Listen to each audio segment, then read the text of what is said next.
Welcome to The Critical Angle. I'm Rick Beckett, owner of Skis Jewelers in Eugene, Oregon. My goal is to share and elevate the voices of other jewelry professionals in hopes you, the listener, can learn something and apply it to your own business. Today, I have a very special guest. With me is Lisa Bridge. Lisa, how are you doing? I'm doing great, Rick. Thanks for having me. I'm so excited to have you on the show. There's so much to talk about. And before I want to talk about the AGS labs, and we have Ben Bridge and a lot to talk about. Can you tell us, for people who don't know, how did you get to be where you are today? What was your trajectory? Like, how did you get to become, you're the CEO of Ben Bridge and you have all these responsibilities and you're crushing it. What was your introduction into the jewelry business? How did you get here? Well, I'm fifth generation in our business. And so it's been a part of my life forever. Since I could reach the counters to clean them, I've been cleaning them. I'm really good with, with some spray. And I feel really thankful, though, that my parents said that I should find what I'm passionate about and pursue that. Go be a productive member of society in some way. And so I definitely was shaped by being in the business. That's what we talked about around the dinner table. It was spring break was spent crisscrossing LA, visiting shopping malls. And if we were lucky, we got a day at the end for Disneyland. That was what we did on spring break. And so it was a very formative part of my life. But I feel very thankful that my parents didn't say, this is what we do and this is what you should do. And so I thought I was going to be a classroom teacher, went to school, got my teaching certificate, was well underway to join that incredible profession. And a number of experiences brought me back to the business. Certainly I had more fun working that holiday season, my senior year, than I had before. And then also a big one was really being president of my sorority. We had 140 girls in the chapter. I had 9 vice presidents and 18 directors.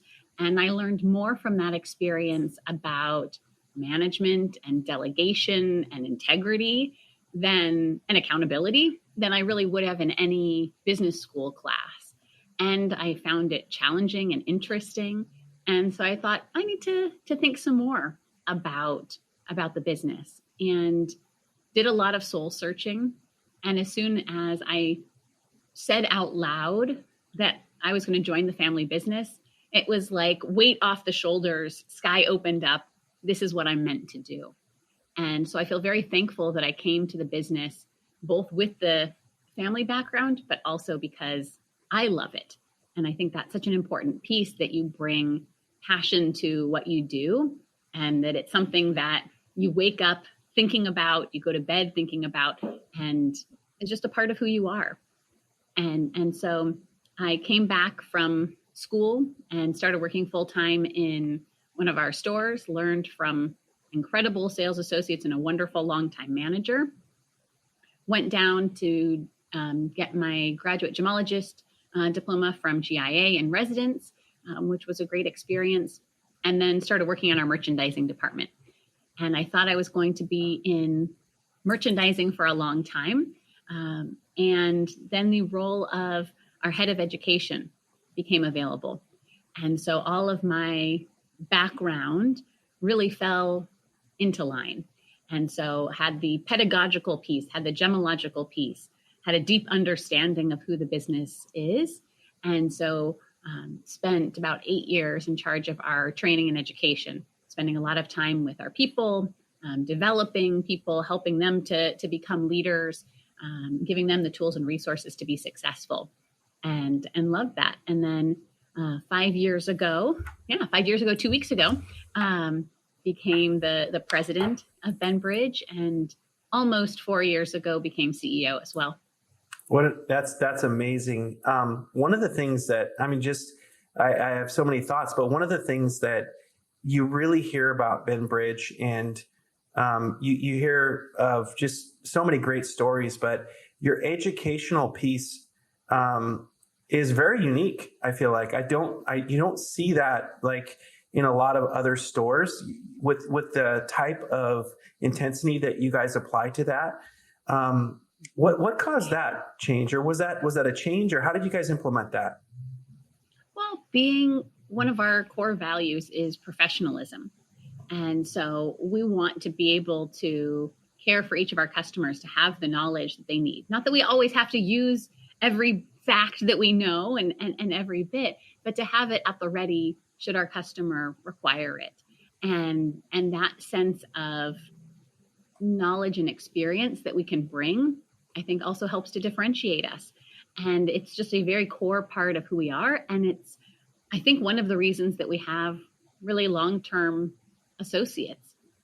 You know, this month is November is always a busy month, traveling and visiting stores and being there for holiday parties across each of our different markets.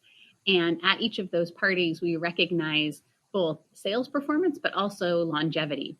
And it's amazing how many people we are celebrating their 15, 20, 25, 30, 35, 40th anniversary with the company. And I think a part of that is that we treat everyone with respect and, you know, want to educate and help grow them as people and as professionals. You can really tell there's a long-term planning and strategy with BenBridge, and we're reading a book that we got from one of our peers right now.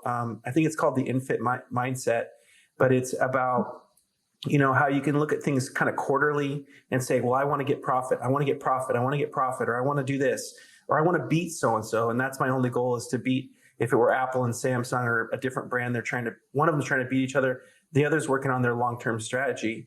And it's the company that really has that long-term look and sense that invests in education and does things like that. So hats off to you. That's really cool. Well, we're very thankful to be able to look long-term. You're exactly right. You make different decisions if you have to report quarterly and you have to show that success versus you want to build and you're thinking generationally. It's a different perspective. Yeah, and it really pays dividends in the jewelry industry. I think I'm similar to you, where I think a lot of people that are multi-generational that grew up in the business, it's amazing how many things that we all have, it seems like we have in common. You know, a lot of us worked the store at younger ages. A lot of us, all we could hear around the household table was something about a 3-carat diamond, or so-and-so needs this, or there's a phone call. And you kind of grew up in that, but you take it for granted, I think. And you have to see if that's really what your true passion is. But then a lot of us do come back around and say, it's in my blood. I don't know what it is. It's in my blood. I can't stop thinking about this stuff. And I find that it's funny how similar some of us are in that aspect. Absolutely. I literally have no idea if I had to walk away tomorrow, what I would do. Absolutely no idea. I'm not fit for anything else. This is it for me. I think you do fine in other areas, but yeah, I hear what you're saying. Can I ask you, what is it like with your workload? Like, because it seems like you have quite a few things that I don't know how many stores you have, but how many stores do you have, if you don't mind saying, and how do you manage all these things? We have 37 stores today. We've really tried over the last few years to focus our stores. At the end of 2019, we had 95 stores, and today we have 37 and are doing better than ever, which is really exciting to see that plan play through. But to balance it all, you have to have wonderful people. You can't do it all. When we first started expanding, we moved to a second store that was in South Center. So it was about 20 miles away from our downtown store. And there was a great debate between my grandfather and my great uncle, who were running the business then. Okay, well, if we're going to have a second store, who should go and run that store? And my great uncle Herb said, well, it has to be someone with the last name Bridge. So Bob, you're the younger brother. You have to go and manage the store. There has to be a Bridge in the store. And Bob said, no, we have to go with our best foot forward. And our best foot forward is a man by the name of Orly Solomon. He's our top salesman. He's amazing. Orly needs to go and manage this store. And thankfully, Bob won that argument or debate, and Orly went and managed the store. And it was the best thing we could have done, both for the store and for the future of the business, because we saw, if you have somebody wonderful who feels like it's their name over the door, who you truly delegate to and allow them to rise to that occasion and take that ownership, then we can grow. And so I don't need to be better than anybody else at everybody's job. We need to have the best people possible in each role and really allow them to own it, to shine, and to help us to continue to innovate and iterate. Yeah, that's fantastic. I don't know if you know this, and I've never ever talked to you about this, but I'm pretty sure our grandparents hung out or knew each other. None of me. And in fact, I talked with Herb about this at one of the conclaves, and he knew my grandparents, George and Mabel Ski. And it's just funny what a small world it is, I guess, in the Northwest. And I have another bone to pick with you, speaking about the Northwest, is that the Ducks just got killed by the Huskies. Well, I'm not so disappointed about that. That's why I'm wearing purple. It's a mourning color. I'm mourning right now. Hold on. I might not be a Husky by paper, but I'm a Husky by blood. So we're big dog fans around here. I know. I was thinking about you. I was like, Lisa must be so happy right now.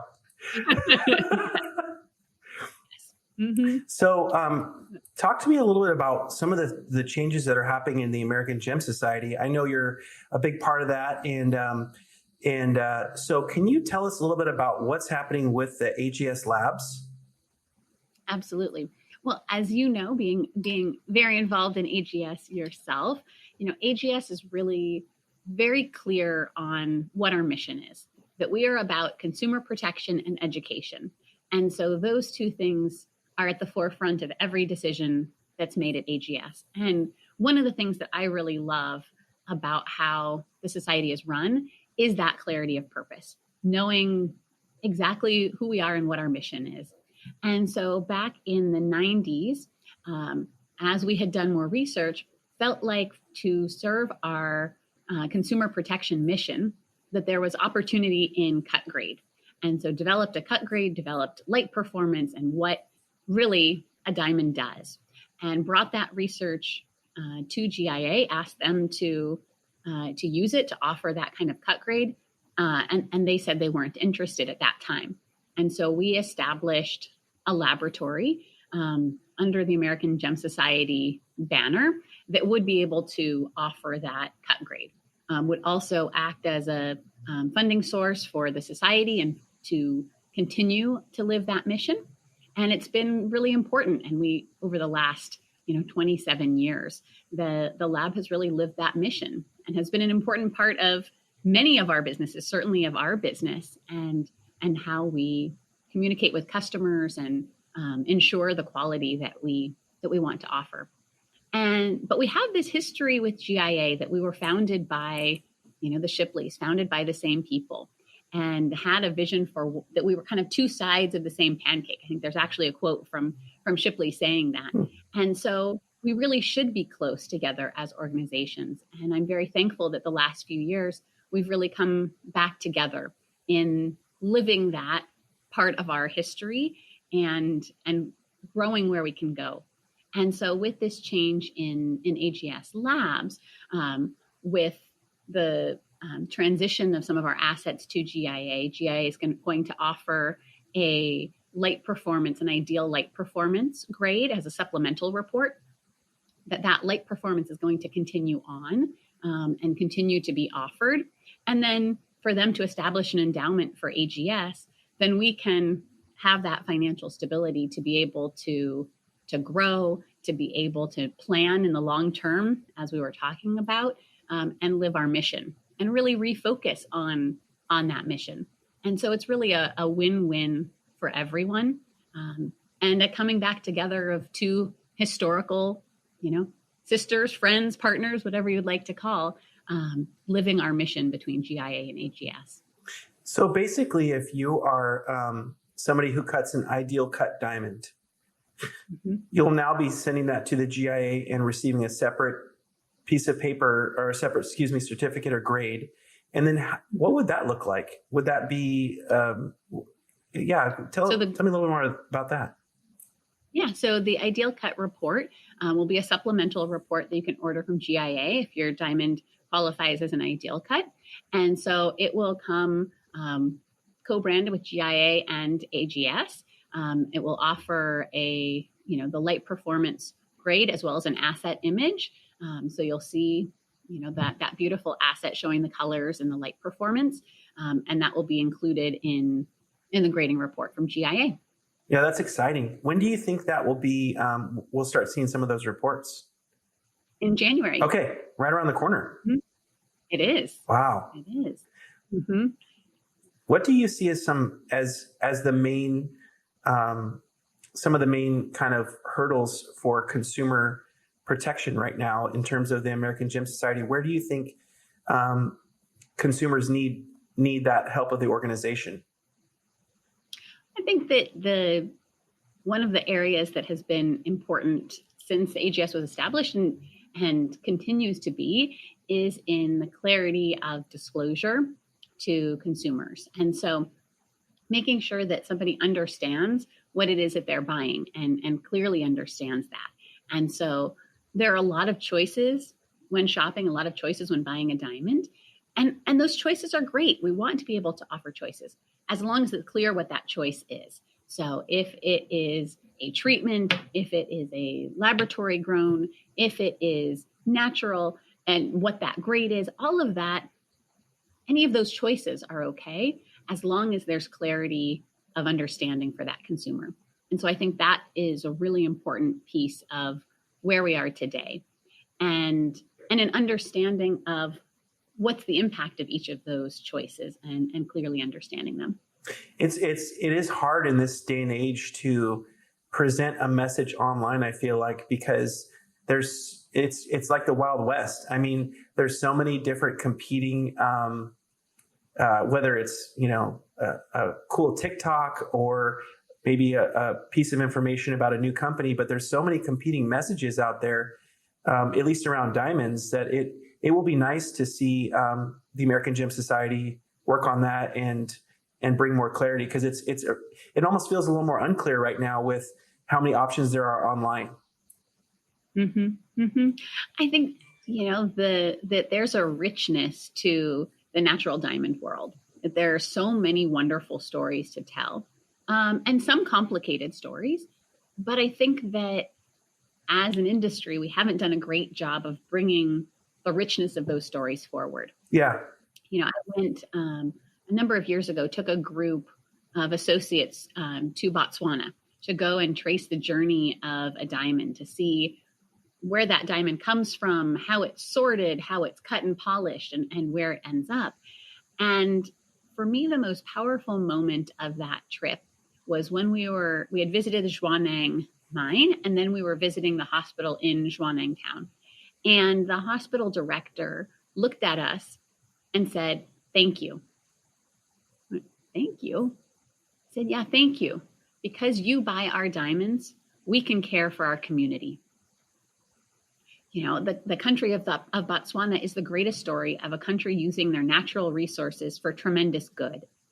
And we need to share that because people feel great when they hear that story.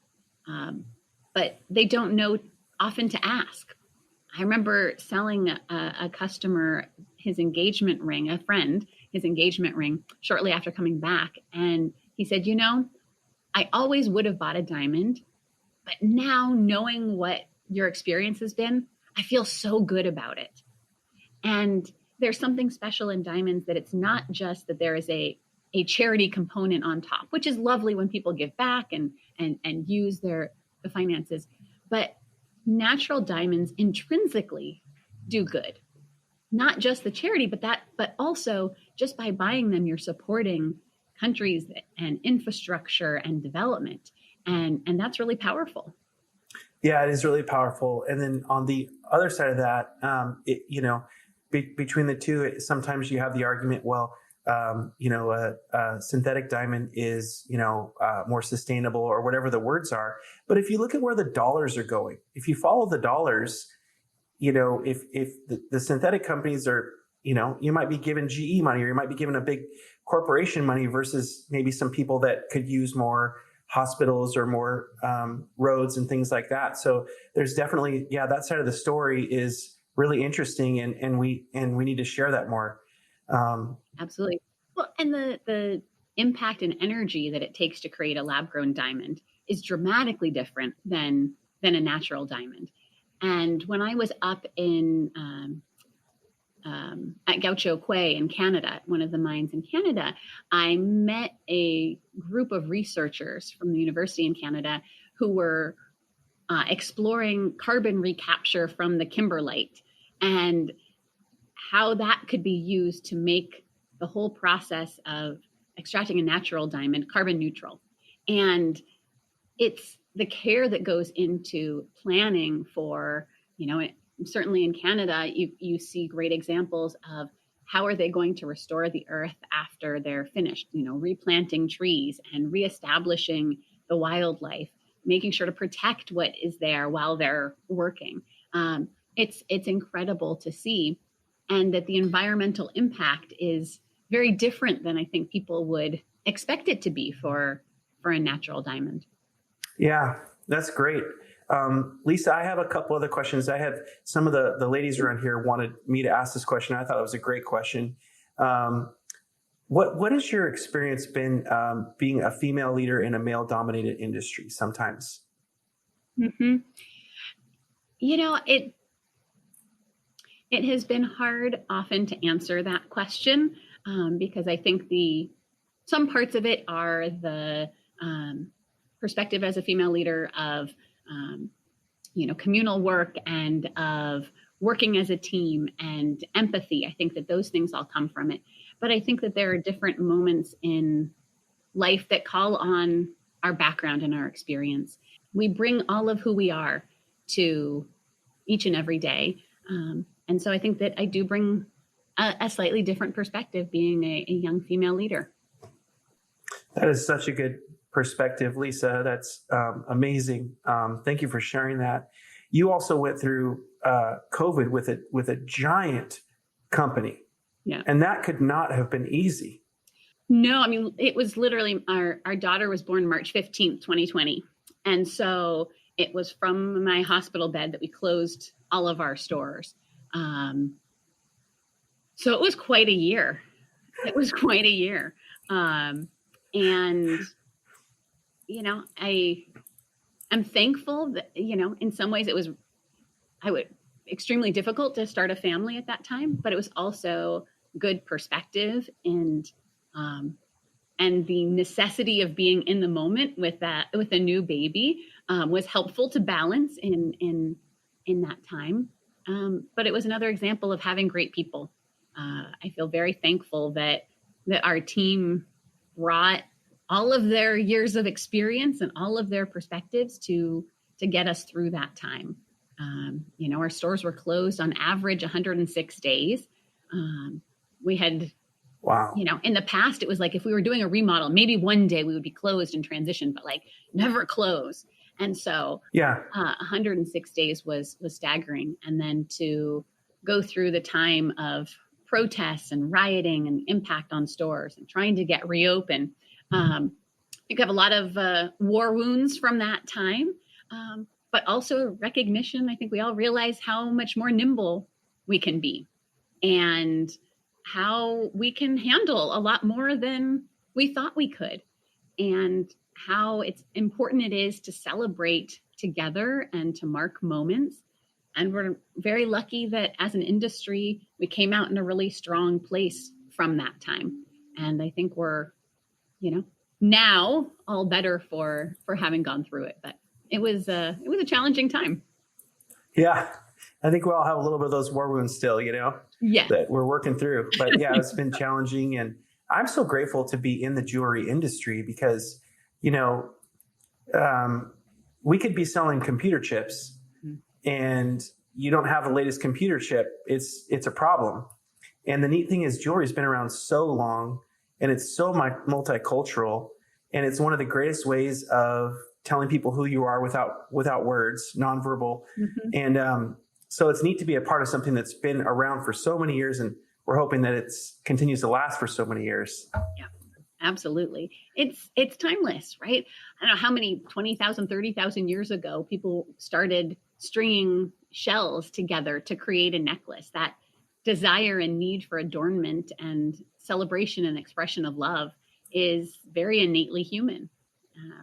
everything else changes, how we sell, Yeah. exactly what it looks like, all of that evolves, but that desire goes unabated.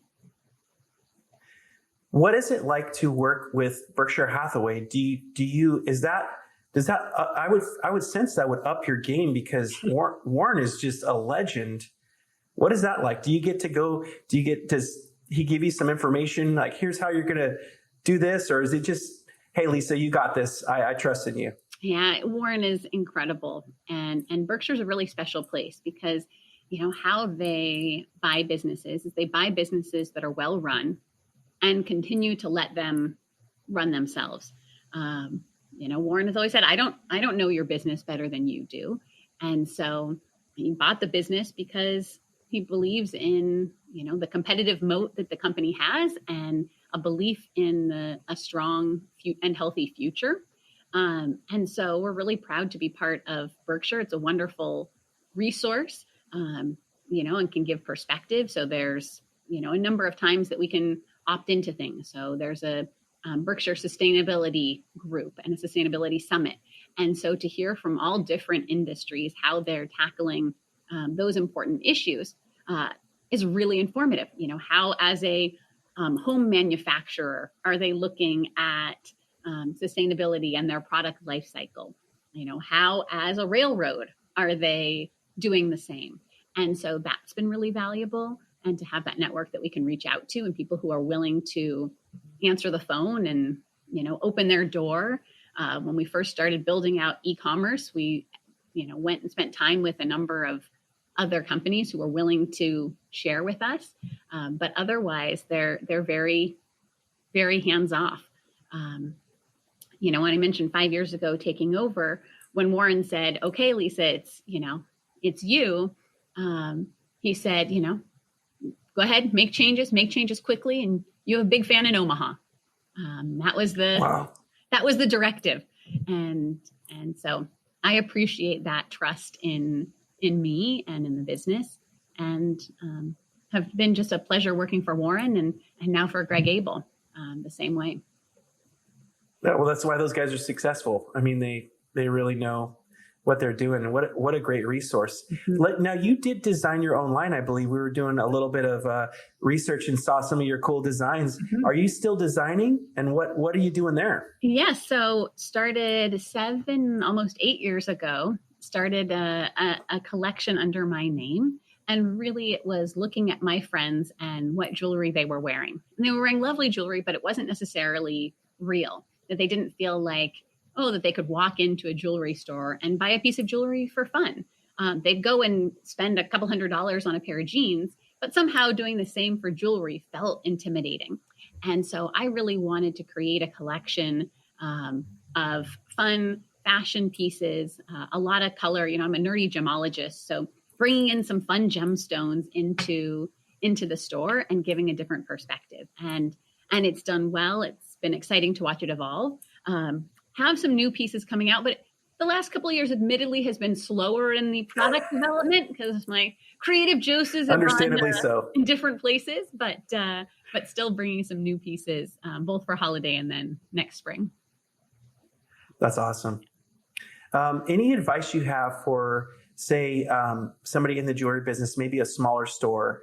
We're going into some headwinds. We don't know. We've got inflation. We've got this, that, and the other. What would be some advice you would give to, say, somebody who is struggling, to figure out where do I go from here? It's some tough headwinds. What would be your advice? I think the focus is on the core, on who and what you are, and focusing on the genuine connections that you have with customers, and making sure that we're not skipping steps. Over the last few years when business has been so strong, it's been easier, or could have been easier, to sit back and the business came to you. And so now we need to make sure that we're doing all of the outreach and all of the community building that will help us to continue to be strong, bring new customers in, bring, our beloved customers back over time. I think the long perspective, I think, is really helpful, and knowing that we're building something for the long term, and that each of those interactions that we have build up in the future, right? It's filling that pipeline so that there's people always going in and people always coming out of that customer pipeline. Okay, last question for you. Okay. What's your favorite gemstone? Oh, it's like picking what's your favorite child. How do you pick one of them? Come on. Favorite gemstone. What's that? What's your favorite gemstone? I would have to go with, I'm a sucker for a ruby. Mm-hmm. I'm a sucker for a Burmese no heat with a little bit of, give me some, some fluorescence. That's kind of my jam. What about you? Well, I love stones that you can feel the earth in. So there are all sorts of beautiful. I love a deep color. I have a beautiful rubellite that's just like this gummy kind of looks like a piece of candy, a cabochon rubellite that I just love. But I also love things that are rocky. So like rhodochrosite and lapis, things that everyone is unique. And that's what I think is so fun about gemstones, is that they all have their own personality and we connect to them, differently. Yeah. Well, that was my tough question right there. That is was the gemstone question. Well, thank you so much for your time today. I know you're very busy, but I want to say thank you so much for coming on. And also thank you for helping us navigate the jewelry industry and learn more. And it's just a pleasure. So thank you so much, Lisa, for being on the show. Thank you, Rick. I appreciate it. I would like to thank the listeners for listening. You can check us out on Instagram and YouTube at the Critical Angle Podcast and on YouTube, like I said. So thank you so much, Lisa. And it was a pleasure. Hopefully our Ducks are going to beat you next year. I'm planning on that. Best of luck with that. Have a wonderful day. Thanks, Rick. You too.